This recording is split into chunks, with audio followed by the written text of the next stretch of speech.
Пайғамбарымыз Мұхаммед Мұстафа саллаллаху алейхи вассалам былай деп айтқан.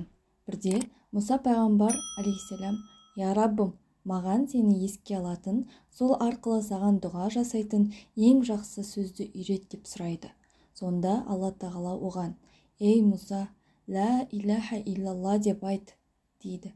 Мұса: «Я Раббым, мұны құлдарыңның барлығы айтады ғой» дейді. Сонда Алла оған: «Егер 7 қат аспан мен 7 қат жер және оның тұрғындары таразының бір табағына қойылса, ал ла иляха иллалла екінші табағына қойылса, онда ла иляха иллалла басып кетеді» деген.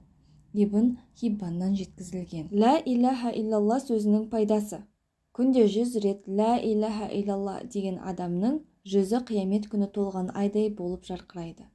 Өзі үшін немесе басқа мұсылман үшін 70 000 калимат таухид айтқан адамның күнәлары кешіріледі.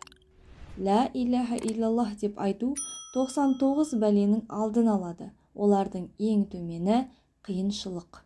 Ла иляха иллаллах деген адамның күнәлары жойылып, орнына соншалықты мөлшерде сауап жазылады. Ла иляха иллаллах жәннаттың кілті. Ауыр халдегі науқасты ла иляха иллаллах деп айтқызу үшін қинамаңдар, тек есіне салып тұрыңдар. Соңғы сөзі ла иляха иллаллах болған адамның рухы оңай шығады және ол сөзі қияметте өзіне нұр болады. Харамнан қашып ықыласпен ла иляха иллаллах деген адам жәннатқа кіреді. Амалдардың ең құндысы ла иляха иллаллахты айту.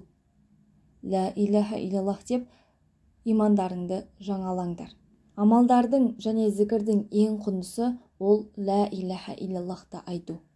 Пайғамбарымыз саллаллаху алейхи вассаламға және оның алдында берілген барша пайғамбарларға берілген ең құнды зікір ол ла иляха иллаллах сөзі. Осы сөзді күніне кемде 100 рет айтуға тырысайық, құрметті достар. Сіздермен бірге болған Жансая каналыма тіркелмеген болсаңыз, тіркеліп, жанындағы қоңыраушаны басып қойыңыздар. Келесі видеоларда кездескенше, ассаламу алейкум.